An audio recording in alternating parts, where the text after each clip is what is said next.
Bisnupur District ki Fubala amasung Saiton da Sariba prefabricated housing asi tender tawdana niyom kaina sari amadi lanjenariba miyoising mayumda hanjil hananaba akaknaba matam ama thabiyu haina Manipur Pradesh Congress Committee Mpcc gi President MLK Megachandrana Governor Taksin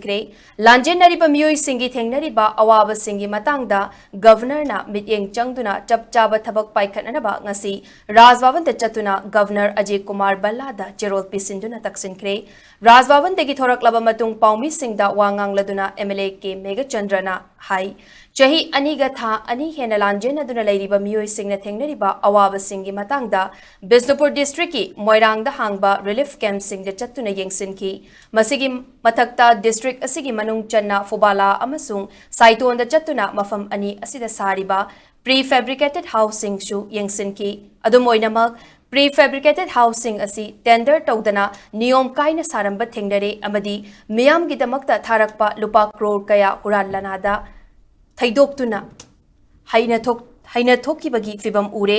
maramaduna sel kaya naronda haina thoktuna prefabricated housing saba amasung relief camp singda yawhananaba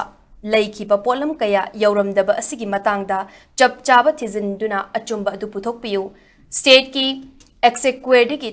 Tadokiba Senfam Singh Niyom Chumna Sizinaribra Haibasu Yengsin Biu MLA Megachandra Makha Taraduna Lanjenariba Miyoi Singi Pirakpa Senfam Singh Atopa Miyoi Singi Kuthangda Yawanbagi Mahutta Masamasagi bank account Singda Haktengnana transfer Tawan Biu Amaromda Lanjenariba Miyoi Singna Masamasagi Mayumda Hanjinanaba State Amasung Center Lengakna Chapchaba Matam Ama Pibiu Laiminariba Furup Singi Marakta amasung state asida tokai tahananaba thawung sing chathabiganu haina taksilam lehaiki PR laklaba matung dasu lamdam asida chawkat thorang amadi ing tappa hanjilakpa haibadu oide miyamgi wakatsu tabiduna Tabakta ontokpasu udabata natana popular government amasu sembangamde asigumba fibam asida MLA ama oina leirubagi wahanthok leite baramaduna assembly dissolve tawraga anauba election pangthoklaga miyamgi anauba mihut khanduna lamdam asida ing tappa hanjinana ba hotna ba haibasi congress ki apambani haina MLA Megachandrana makataki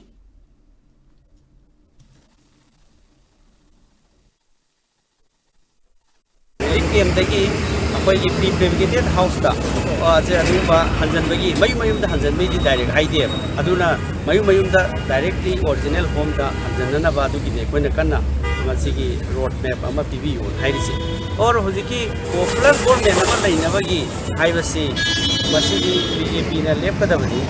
maramdi makoida masing honorable managing akoigi majority lay president rule gi matung da su development si ude Aduji Tataru Mapung Harakadore Aduga Hana Sarkar popular government lady Suidan Sahi Ani Hanalosimba Nam Gidre Maramaduna Pajasin the BJP has a batamdi a Pamiba voice of the people said Masi Hogilate Viran Sigam Marilena Masi Sarkarna Tabako Popangam Dabalina Namdrabanina Sarkar Lerubi Amasu MLA when a Lerubi Marabasina, I call Masi Anova, Asama, Anova, Miami, election number Kanda, press election to Pagani Haina, I put a minor Congress party in Hana Sukundo.